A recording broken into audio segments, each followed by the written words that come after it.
Comment faire pour ne pas participer aux élections? Ah oui, les gens vont se dire, tiens, mais ça c'est quel titre? Oui, oui, ce que vous avez entendu, c'est la vérité. Je n'ai pas envie de participer aux élections, là, je fais comment? Ça, il faut expliquer. Parce que la démocratie, c'est être responsable. Et les choses qui sont en train d'organiser là, si je ne suis pas d'accord là, je dis je ne suis pas d'accord. Il n'y a pas quelqu'un qui va venir m'attraper pour me mettre en prison. Mais il faut qu'on explique à ceux qui disent qu'eux n'aiment pas l'élection là. On va leur expliquer ce qu'ils peuvent faire. Et quand c'est comme ça, on sera au même pied d'égalité.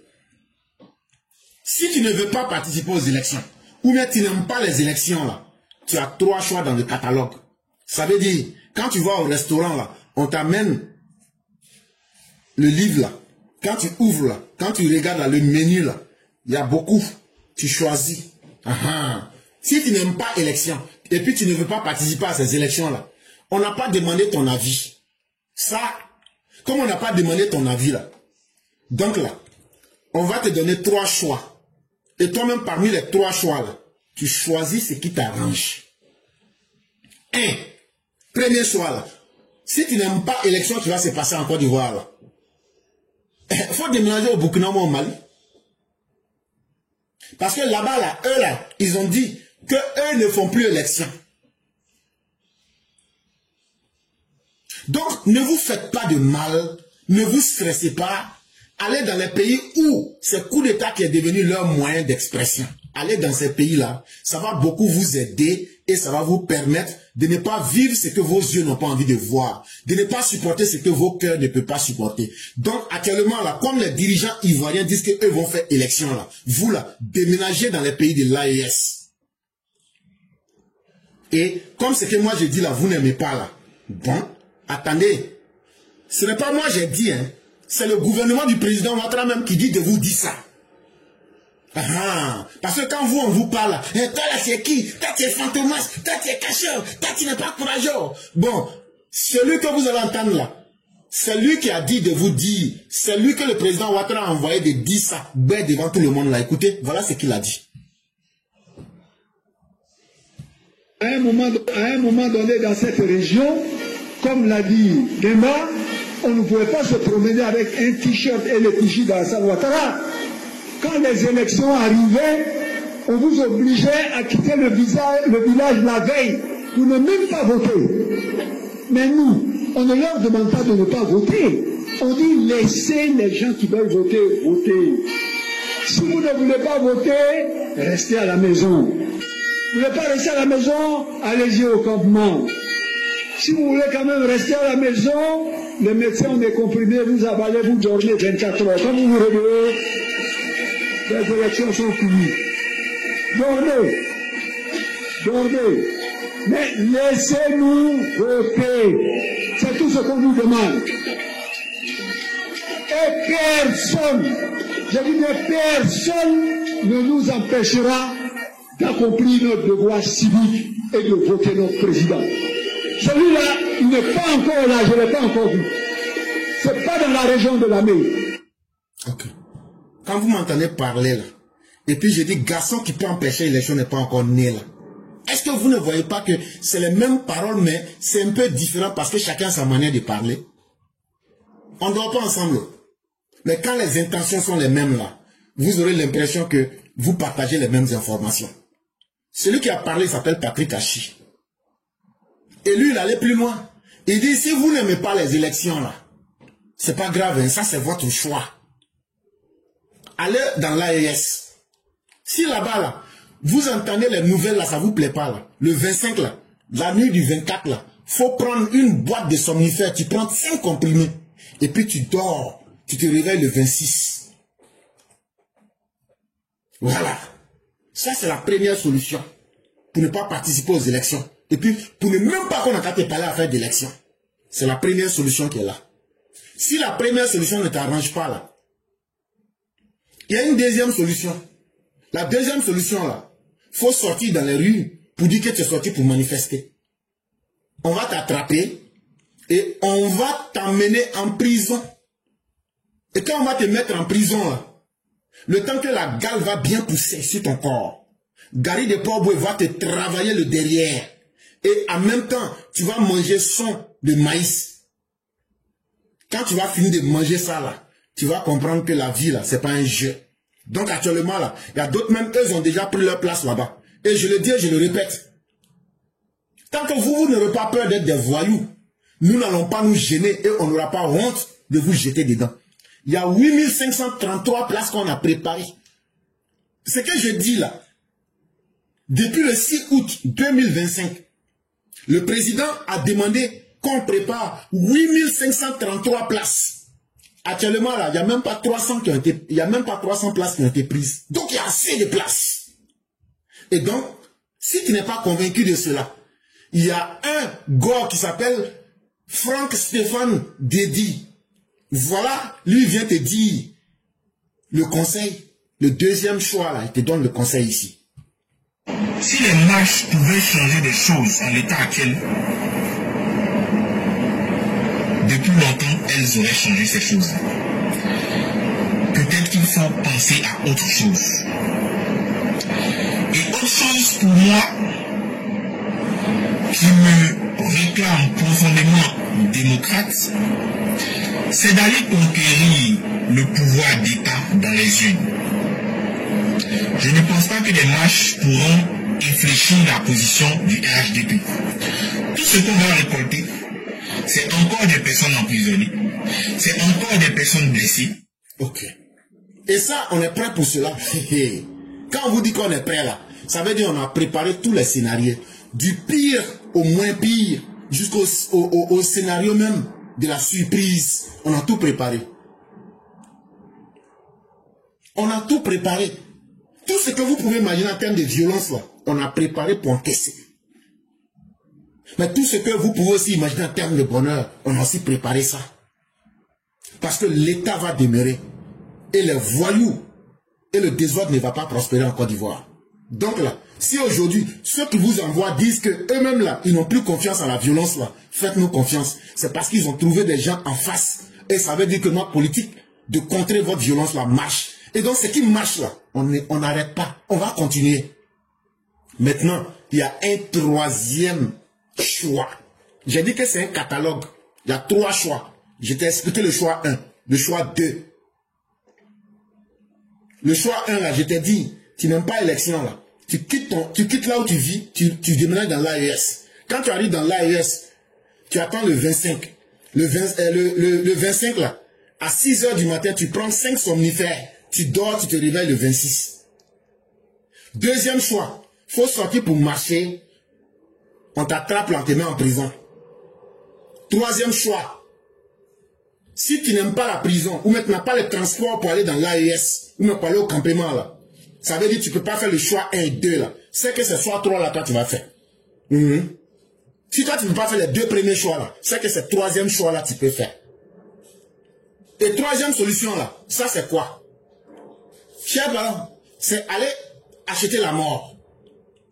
Ceux qui vous trompent pour tourner, si tu dis ça, ils vont couper ton compte. Moi je ne prends pas compte là pour me nourrir. Donc là, moi je vais dire ce que je pense. C'est que tu vas aller, comme de la manière tu te vas payer, manger au restaurant là. Tu vas aller pour dire, bon, je vais payer la mort. On va dire, tu veux pour combien? Si tu veux ça vite, brutal, ou mais si tu veux que ça n'a qu'à être douce, il y a tout, il y a tout dedans là-bas. On va faire ça propre. Et ce n'est pas moi qui le dis, hein. C'est le général Apalo qui vous le dit. Écoutez, ceux qui vous trompent là, moi je ne suis pas dedans. Après là, je vais mettre les vidéos. C'est le général Apalo qui dit, vous voulez payer la mort. On va vous donner la mort. Voilà ça ici. Quelqu'un va se cacher lui-même. Et puis il dit, je lance un mot d'ordre, allez-y vous battre. Sortez. Pourquoi lui n'est pas sorti? Vous nous accompagnez. Et vous sortez. Pour parler de son avenir, il faut vivre. Vous vous trompez lorsque vous créez les conditions pour affronter les forces de l'ordre. Parce qu'on ne peut pas accepter que vous coupez la route. On est obligé d'utiliser la manière moyenne, ce n'est pas encore la manière forte. Face aux chefs et aux jeunes, l'officier général, à la tête de la maréchaussée ivoirienne, joue le bâton et la carotte. Quelqu'un est loin là-bas. Il dit, je ne suis pas d'accord. Sortez, allez-y vous battre. Parfois même il dit, on va se battre. Pendant qu'il dit, on va se battre, lui il est loin là-bas. Pendant qu'il dit, on va se battre, ce qui va arriver, il va arriver où il va te donner un peu d'argent pour que toi tu ailles acheter la mort avec un peu d'argent. Ça c'est acheter la mort. C'est acheter une blessure permanente, une infirmité.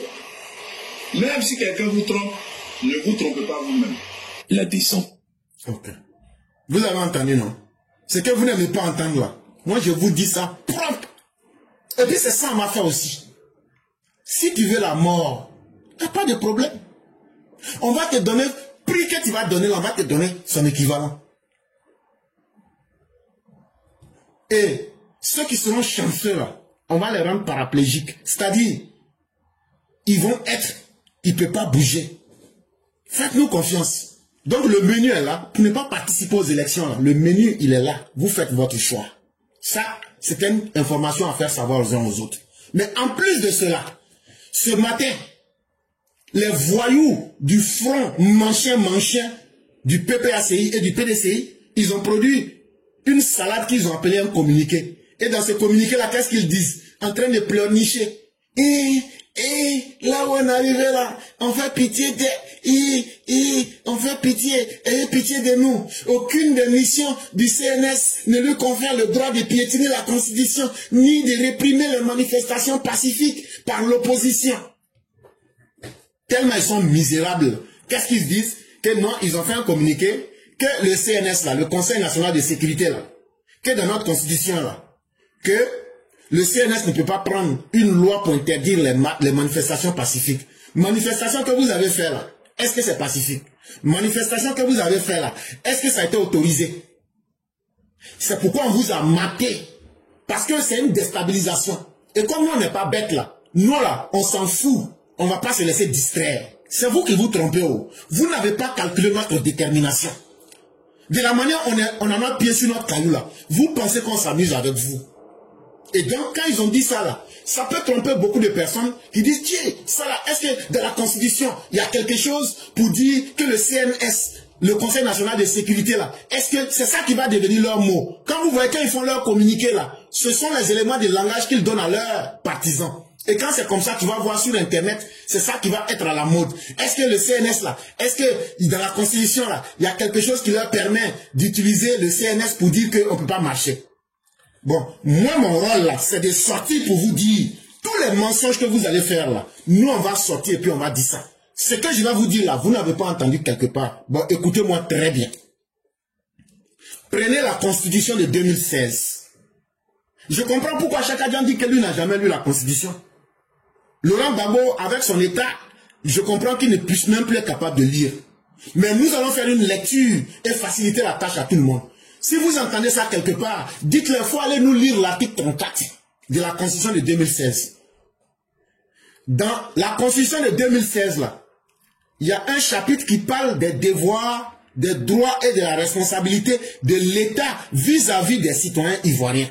Ça veut dire, le gouvernement, l'État, là, il a des droits sur nous, mais il a aussi des devoirs qu'il doit accomplir pour les citoyens. Il a de la responsabilité vis-à-vis de nous. De la manière dont on doit payer un impôt là, c'est comme ça qu'ils doivent nous protéger. Mais, comme ce que vous faites sortir, ce ne sont pas les vieux, ce ne sont pas les vieilles femmes, c'est les jeunes là. Je préfère prendre l'article 34 pour que vous compreniez bien qu'est-ce que l'article 34 dit de la Constitution de 2016. La jeunesse est protégée par l'État et les collectivités publiques contre toutes les formes d'exploitation et d'abandon. L'État et les collectivités publiques créent les conditions favorables à l'éducation civique et morale de la jeunesse. Ils prennent toutes les mesures nécessaires en vue d'assurer la participation de la jeunesse au développement social, économique, culturel, sportif et politique du pays. Ils, au pluriel, aident les jeunes à s'insérer dans la vie active en développant leur potentiel culturel, scientifique, psychologique, physique et créatif. Point. En français, ça veut dire quoi? Ça veut dire, chaque gouvernement qui vient là, il a un devoir vis-à-vis des jeunes, selon la Constitution de 2016. Et en ce qui concerne les jeunes que vous voulez faire sortir aujourd'hui, les jeunes là sortent dans quel contexte? C'est des jeunes que vous manipulez pour atteindre vos objectifs politiques. Ce que vous n'avez pas pu faire politiquement, ce que vous n'avez pas pu faire militairement là, vous voulez manipuler les jeunes pour qu'ils n'ont qu'à faire votre travail à votre place. Et quelqu'un qui voit une personne manipulée et qui n'est pas cette personne, c'est comme si tu as abandonné quelqu'un qui est en train d'être exploité. Et la première phrase le dit, la jeunesse est protégée par l'État et les collectivités publiques contre toute forme d'exploitation et d'abandon. Ce que vous faites là aujourd'hui là, si ce n'est pas un abandon et que vous dites aux jeunes de sortir dans la rue là, pourquoi vous-même vous ne prenez pas vos enfants pour mettre dans la rue? Ça veut dire, vous abandonnez des jeunes gens pour qu'ils n'ont qu'à aller se livrer à la mort. Mais vous protégez vos enfants. C'est une forme d'abandon. Vous manipulez des jeunes gens pour leur dire, si vous sortez pour marcher et que vous gâtez le pays là, c'est ça qui va faire que vous serez libre. Vous exploitez l'ignorance de ces jeunes. Vous ne leur dites pas la vraie vérité. Vous ne leur dites pas les vrais faits. Et les vrais faits sont connus de tous. Donc je me limite à l'article 34 seulement pour dire à tous, vous qui êtes sur les réseaux sociaux là, si quelqu'un est en train de vous dire, il y a quel article de la Constitution qui dit que le CNS, le Conseil national de sécurité, peut prendre des mesures pour dire qu'il n'y a pas de marche et de manifestation, tu leur réponds simplement que les manifestations que vous avez réalisées là, donnez-nous d'abord les documents officiels qui ont autorisé ces marches. Ça fait un. De deux, les marches que vous voulez faire là, c'était fait à quel caractère? C'était pour paralyser les institutions et créer le chaos dans le pays. Donc ce n'était pas une marche pacifique. Ça fait deux. Troisième, comme ils ont demandé une loi, tu leur dis maintenant là, il faut aller voir l'article 34 de la Constitution actuelle. L'article 34 l'a dit que ça fait partie des devoirs du gouvernement de protéger les jeunes, parce que c'est les jeunes que vous voulez faire sortir, d'utiliser les instruments de l'État pour protéger les jeunes qu'on est en train d'exploiter ou même les jeunes qu'on veut abandonner à la mort. Et puis quand tu finis de dire ça, tu passes tranquillement. Et là, quand c'est comme ça, ils vont encore aller chercher un nouveau mensonge, mais entre-temps, on vous a dit toute la vérité. C'est aussi ça la plateforme éclaireur pro-vérité. Être capable de donner la vérité et de donner les éléments de langage qu'il faut pour que vous qui êtes nos partisans, parce que moi, mon coupeau, on dit je ne peux pas parler sur TikTok jusqu'à peut-être le 16 ou même le 17. Mais, tant qu'on a Facebook et autres, on peut continuer. À un moment donné dans cette région, comme l'a dit Demba, on ne pouvait pas se promener avec un t-shirt et l'effigie d'Alassane Ouattara. Quand les élections arrivaient, on vous obligeait à quitter le village la veille pour ne même pas voter. Mais nous, on ne leur demande pas de ne pas voter. On dit laissez les gens qui veulent voter, voter. Si vous ne voulez pas voter, restez à la maison. Vous ne voulez pas rester à la maison, allez-y au campement. Si vous voulez quand même rester à la maison, les médecins ont des comprimés, vous avalez, vous dormez 24 heures. Quand vous vous réveillez, les élections sont finies. Dormez. Dormez. Mais laissez-nous voter. C'est tout ce qu'on vous demande. Et personne, je dis bien personne, ne nous empêchera d'accomplir notre devoir civique et de voter notre président. Celui-là, il n'est pas encore là, je ne l'ai pas encore vu. Ce n'est pas dans la région de la Mey. Si les marches pouvaient changer des choses en l'état actuel, depuis longtemps, elles auraient changé ces choses-là. Peut-être qu'il faut penser à autre chose. Et autre chose pour moi, qui me réclame profondément démocrate, c'est d'aller conquérir le pouvoir d'État dans les urnes. Je ne pense pas que les marches pourront infléchir la position du RHDP. Tout ce qu'on va récolter, c'est encore des personnes emprisonnées, c'est encore des personnes blessées. Quelqu'un va se cacher lui-même. Et puis il dit, je lance un mot d'ordre, allez-y vous battre, sortez. Pourquoi lui n'est pas sorti? Vous pouvez nous accompagner. Et vous sortez. Pour parler de son avenir, il faut vivre. Vous vous trompez lorsque vous créez les conditions pour affronter les forces de l'ordre. Parce qu'on ne peut pas accepter que vous coupez la route. On est obligé d'utiliser la manière moyenne. Ce n'est pas encore la manière forte. Face aux chefs et aux jeunes, l'officier général, à la tête de la maréchaussée ivoirienne, joue le bâton et la carotte. Quelqu'un est loin là-bas et dit, je ne suis pas d'accord. Sortez, allez-y vous battre. Parfois même il dit, on va se battre. Pendant qu'il dit, on va se battre, lui, il est loin là-bas. Pendant qu'il dit, on va se battre, c'est qu'il va arriver, oui, il va te donner un peu d'argent pour que toi, tu ailles acheter la mort avec un peu d'argent. Ça, c'est acheter la mort, ça. C'est acheter une blessure permanente, une infirmité. Même si quelqu'un vous trompe, ne vous trompez pas vous-même. La descente